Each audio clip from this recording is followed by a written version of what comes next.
Bonjour, bienvenue. Mon nom est Géana Rassage, conseillère d'orientation au Y des femmes de Montréal. Bienvenue à cette conférence intitulée Soyez embauchés grâce à votre compétence clé, l'écoute. Cette petite conférence-là regroupe des trucs que j'ai testés et découverts au fil de ma formation et de ma pratique. Je vous ai mis du contenu en images pour que vous puissiez vous remémorer ces trucs-là lorsque vous souhaiterez vous mettre en mode d'écoute d'une personne. Je vais pointer ces trucs-là au fur et à mesure, puis je vais vous les récapituler à la fin de la présentation pour que vous puissiez justement vous concentrer tout simplement à écouter.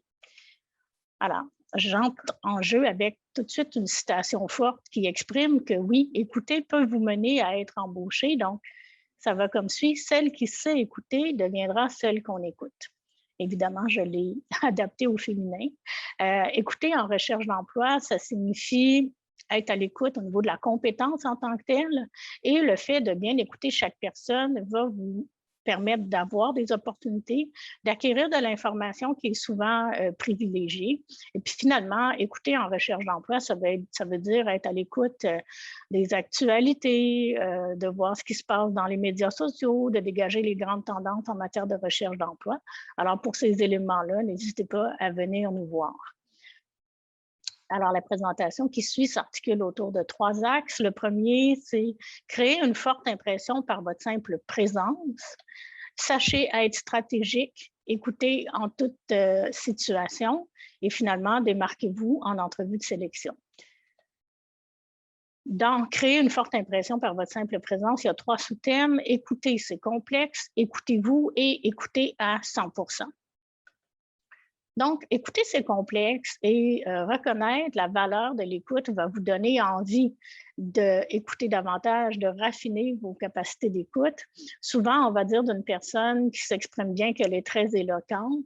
Toutefois, il faut une grande agilité, une grande habileté à se concentrer pour écouter. Donc, ça aussi, ça fait partie de la communication et c'est quelque chose qui va faire, cette capacité d'écoute que vous allez raffiner, va faire que les gens autour de vous vont vous trouver agréable. Ça va vous aider à agrandir votre réseau.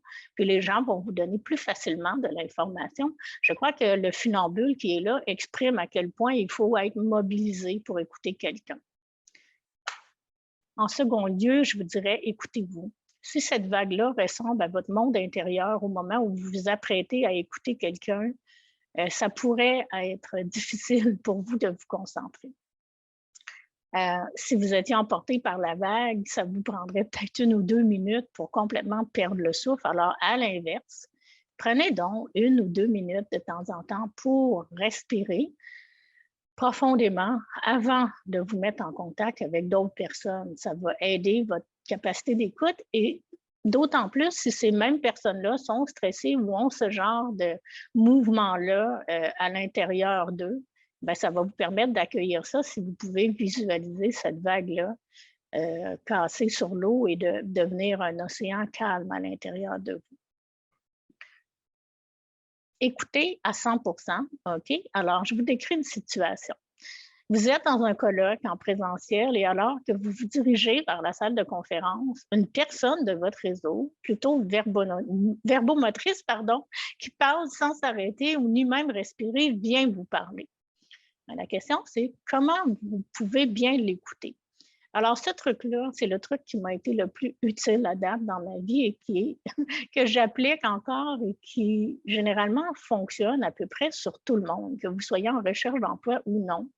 La réponse à ça, de comment bien l'écouter, alors que justement, en plus, vous êtes pressé, bien, ça consiste à vous figurer justement que vous allez l'écouter comme si vous avez 1 heure devant vous. Ça peut paraître étrange, mais en fait, en vous disant, en vous mettant dans l'état d'esprit qu'1 minute d'écoute à cette personne, c'est comme si vous aviez 1 heure, bien, l'impact que ça va créer, c'est que l'autre personne va ressentir que vous l'écoutez véritablement et puis la personne devrait ralentir son débit. Elle va se sentir écoutée, elle va se sentir reconnue et généralement, l'anxiété qui agite les personnes qui sont un peu verbomotrices devrait lâcher aussi et la personne va pouvoir terminer son discours ou s'apaiser, puis ça aussi, ça va vous laisser le temps d'engager un peu la conversation pour la clore au besoin, mais de façon élégante. Si ça ne marche toujours pas, vous pouvez inviter la personne avec un signe non-verbal comme ça, puis dire, écoutez, j'aime notre conversation, notre échange présentement, mais je dois vraiment y aller. Pouvons-nous nous reparler à tel moment? Et puis, prenez ce contrat-là et tenez-vous-y. Comme ça, votre réputation ne sera pas entachée, puis la personne va se sentir bien. Vous pourrez vous diriger bien tranquillement à votre conférence. On entre maintenant dans le deuxième thème qui est « Sachez être stratégique et écouter en toute situation ». Donc, des principes de écouter tout le monde, écouter une personne à la fois et écouter coûte que coûte, c'est-à-dire malgré tout. Donc, quand vous cherchez un emploi, tous vos contacts sont importants. Écoutez tout le monde. Dites-vous que chaque personne est comme une clé qui peut vous donner différents accès. Mais dans le fond, il faut s'intéresser aux personnes, savoir ce qu'elles font, être capable de nouer justement une relation parce qu'on ne sait jamais qui va nous dire quoi. Mais pour avoir ces relations-là, il convient d'abord d'écouter. Vous parlez par exemple à votre voisine, vous apprenez qu'elle a déjà travaillé pour la compagnie X, qu'elle a encore des contacts avec des gens dans cette compagnie-là et que vous envisagez d'y travailler, elle pourrait vous mettre en contact avec quelqu'un. Écoutez une personne à la fois. Voilà. Alors, une autre situation, vous êtes dans une conférence et vous souhaitez parler au conférencier ou à la conférencière pour nouer un lien. Puis au même moment que vous voulez vous diriger vers la personne, une collègue, quelqu'un qui fait la même profession que vous, mais dans une autre compagnie, par exemple, vient vous parler, alors que vous voyez la personne d'intérêt à qui vous vouliez parler quitter la salle. La question ici, c'est comment bien écouter votre collègue. Premièrement, en gardant à l'esprit que le conférencier ou la conférencière a quitté la salle. Vous pourrez toujours communiquer avec cette personne-là, que ce soit par LinkedIn, justement, que ce soit en la retraçant dans Google ou en trouvant son courriel. Évidemment que courir après le conférencier à ce moment-là, ne va pas être adapté. Donc, écoutez votre collègue et évidemment, là, la collègue vous parle et puis elle vient qu'à vous annoncer que son poste est vacant et qu'elle peut relayer votre curriculum vitae à une personne d'influence au sein de sa compagnie. Donc, j'ai retenu cette image-là pour l'expression que vous connaissez peut-être, ne courez pas 2 lièvres à la fois au risque de tout perdre. Interrompre rudement votre collègue et courir vers le conférencier va vous faire perdre sur les 2 plans. La diapositive suivante parle un peu des obstacles à l'écoute et des situations où il nous faut malgré tout écouter. En recherche d'emploi, parfois certaines situations l'exigent, mais la distorsion qui survient, c'est un peu ça l'image, on voit comme du son qui est pas clair ou des ondes qui sont pas claires. Il faut savoir écouter coûte que coûte, ce qui veut dire malgré tout, il y a de la distorsion parfois quand les gens nous parlent mais qu'on ne comprend pas bien le message. Ça parle aussi des biais cognitifs, à savoir qu'on assume que l'autre a dit rouge alors qu'il a plutôt dit bleu. Quand les gens n'ont pas les mêmes croyances que nous aussi, ça peut nous empêcher de se centrer vraiment sur les faits. Mais comme je le disais tantôt, dans certaines situations, il faut savoir écouter coûte que coûte, même si c'est difficile. Voici une étude de cas. Vanessa se présente à une entrevue, elle est très bien préparée. Elle a livré une excellente performance à l'entrevue. D'ailleurs, la personne des ressources humaines le lui nomme au téléphone qu'elle a bien réussi son entrevue. Mais elle lui nomme ça avant d'ajouter que sa candidature n'a pas été retenue pour ce poste. Donc, évidemment, Vanessa est atterrée, elle croyait qu'elle aurait le poste, puis elle est extrêmement déçue.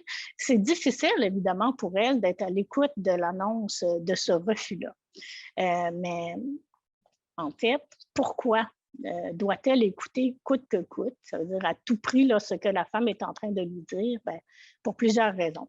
Premièrement, le candidat choisi pourrait quitter son poste, puis elle serait la seconde personne pressentie pour le combler, puisqu'elle a donné une bonne entrevue. Elle pourrait se voir offrir un autre poste dans la même compagnie. Elle pourrait obtenir de la rétroaction pour s'améliorer en entrevue ou encore au plan de ses compétences. La dame pourrait lui dire ben, vous avez fait une très bonne entrevue, mais améliorez un peu votre anglais, puis ça pourrait, ça aurait pu faire qu'on vous embauche. Alors, c'est un des éléments.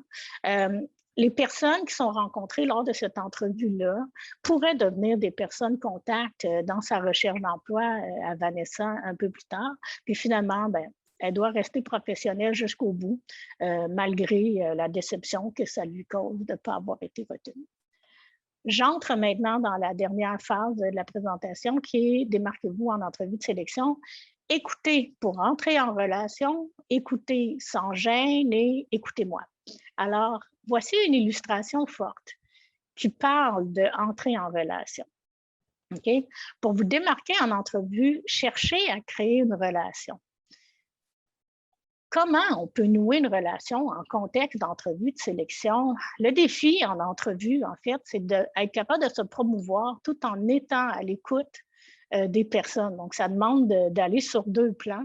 Mais en fait, c'est en établissant une relation que tout ça va s'articuler puis que ça va être fluide. D'abord, exprimez votre gratitude d'être reçu en entrevue pour créer une ouverture. Ça va vraiment mettre le comité, il va se sentir considéré, les personnes vont se sentir plus à l'écoute. Je vous donne quelques trucs là, en rafale. Alors, écoutez les noms pour interpeller les personnes. Ça peut être stressant de se faire présenter 2-3 personnes du coup, là. Alors, trouvez-vous des trucs pour mémoriser, là, des trucs mnémoniques pour retenir les noms. Madame Côté, par exemple, vous pouvez faire ce signe-là, pas devant votre visage, évidemment, cachez-le un peu, mais ça peut vous aider à vous rappeler du nom de famille. Une personne qui s'appellerait Madame Kaiser, par exemple. Ah oui, Pain Kaiser, de faire un truc plus avec une rime. Alors, en retenant ces noms-là, ben, ça va faire un contact plus chaleureux si vous devez répondre à l'une de leurs questions. Écoutez aussi les rôles. Si vous amenez une nouvelle information et vous croyez que, par exemple, c'est la personne des ressources humaines qui va être plus concernée, vous pouvez le lui dire. Il peut y avoir aussi un gestionnaire. Vous pouvez vous adresser au gestionnaire ou encore à la personne qui est responsable des opérations sur le terrain là, ou du service à la clientèle, par exemple, de savoir qui va vous aider à avoir un contact plus signifiant avec eux. Finalement, il y a un autre élément ici, je vais prendre un petit moment pour l'expliquer. Écoutez les informations données en début d'entrevue à propos du rôle pour réintégrer ces éléments-là. Quand vous allez postuler, vous allez appliquer sur un poste, par exemple, où le travail est situé à Montréal. Vous l'avez lu dans l'offre, mais en début d'entrevue, on vous amène une information nouvelle. Ça peut être, par exemple, qu'il y a eu des changements organisationnels à l'intérieur entre le moment où vous avez postulé puis qu'on vous reçoit en entrevue, puis là, cette nouvelle tâche-là pourrait vous être assignée. Donc, elle n'était pas inscrite sur l'offre, mais on va vous dire, par exemple, il y a un après-midi par semaine, vous devrez aller travailler à Laval, par exemple. Donc, vous vous faites assigner une tâche qui n'était pas écrite dans l'offre, mais de vous en souvenir et de renommer ça, par exemple, en fin d'entrevue dans les raisons qui feraient qu'on préférerait vous embaucher, mettons, plutôt qu'une autre, là, pour penser à une question très commune, ben, vous pourriez dire je suis tout à fait disposée à aller travailler à Laval cet après-midi-là, ça va me faire plaisir de servir les gens de Laval. Ben, là, le comité, c'est que vous avez entendu le message, vous êtes capable d'être à l'écoute et ils vont inférer de ça que vous pouvez être à l'écoute des demandes de vos futurs collègues, de la clientèle également. Il y a quelques petits trucs maintenant encore. Alors, écoutez pour rentrer en relation, écoutez évidemment les signes non-verbaux pour poursuivre ou cesser votre discours. Les gens regardent plus bas, le comité commence à se regarder entre eux. Ça veut dire en fait que là, c'est peut-être le temps de terminer votre réponse. Au contraire, si on vous fait signe comme ça de la main ou qu'on vous écoute très attentivement en hochant de la tête, ben, c'est qu'on vous invite peut-être à poursuivre votre discours. Mais en tout temps, essayez de gérer votre temps de parole. Reformuler, clarifier, préciser, demandez au comité si vous répondez correctement aux questions. Dans des questions à plus long développement, ça peut ça peut devenir confus avec le stress et tout ça. Donc, demandez-leur est-ce que je réponds dans le sens de votre question, puis le comité va beaucoup l'apprécier. OK. Écoutez sans gêne. La situation est la suivante. On vous répète justement de regarder les gens dans les yeux. On vous dit que regarder dans les yeux donne une image de confiance en vous-même et dans les autres. Si vous ne regardez pas dans les yeux, ça pourrait vouloir dire que vous cachez quelque chose. Bon, tout ça peut être extrêmement intimidant de devoir regarder les gens dans les yeux. Nous, au Y, on comprend aussi que ça peut, dans certaines cultures, être même non recommandé ou irrespectueux de regarder quelqu'un dans les yeux. Et puis la situation est que même si on vous répète ce truc-là, vous n'arrivez toujours pas à regarder les gens dans les yeux. Alors voici un petit truc. Faites ceci, regardez, fixez un point dans le front, entre les deux yeux. Puis faites comme si vous aviez affaire à un cyclope, là, un seul œil au milieu du front, et regardez ce point-là. Vous allez au moins pouvoir connecter avec le visage de la personne. Elle va avoir l'impression que vous la regardez effectivement dans les yeux. Puis, au fil du temps, ça va peut-être vous désensibiliser et vous pourrez regarder la personne dans les yeux, qui sera perçu comme un signe de respect ici. Voilà. Et pour terminer, j'arrive au dernier thème de ma présentation. La situation est la suivante dans « Écoutez-moi », c'est que vous voulez obtenir la faveur du comité de sélection dès le début de l'entrevue pour installer justement cette relation-là. Je vous dirais que le rôle du comité de sélection, c'est de trier l'information pertinente. Le comité a le stress de choisir la meilleure candidate. Ils peuvent être fatigués, ils peuvent être stressés eux-mêmes parce qu'ils ont de l'information à trier, à décoder. Donc, si vous voulez avoir leur faveur en début d'entrevue, c'est que souvent, on va vous demander de répondre à la question « Parlez-moi de vous ». Comme c'est une question à développement, donnez-leur le plan en partant. OK? C'est un peu comme si je vous mets des planches et des vis et je vous amène à découvrir ce que c'est. Ça peut être beaucoup de choses différentes. Ça pourrait être une bibliothèque, une desserte, un buffet, une table de chevet. Donc, annoncez le résultat final. Annoncez pour les questions qui exigent un certain développement la structure de votre réponse. Donc, à la question « Parlez-moi de vous », vous pourriez dire « Je vais vous parler de ma formation, de mes expériences de travail ainsi que de mes qualités personnelles en lien avec le poste à pourvoir. » Alors voilà, c'était la fin de la présentation. Je vous récapitule les thèmes et les trucs. Donc, créer une forte impression par votre simple présence. Souvenez-vous justement là, de la valeur de l'écoute qui pourrait vous ouvrir des postes en pensant aux funambules, apaiser votre vague intérieure, même si vous êtes pressé, écoutez comme si vous aviez une heure devant vous. Sachez être stratégique, écouter en toute situation, c'est que toutes les personnes de votre réseau peuvent vous amener de l'information. Hein? Vous vous souvenez du trousseau de clés. Ensuite de ça, écoutez une personne à la fois. Ne courez pas 2 lièvres à la fois. Évitez la distorsion en restant sur les faits pour vraiment bien comprendre le message. Et finalement, démarquez-vous démarquez-vous en entrevue de sélection grâce à votre capacité d'écoute. Ressongez à la poignée de main qui vous invite à créer un lien. Oui, vous avez une responsabilité dans cette relation-là. Et puis, finalement, regardez les gens le plus possible dans les yeux, sinon faites le truc du cyclope et annoncez la structure de vos réponses. Merci de votre attention.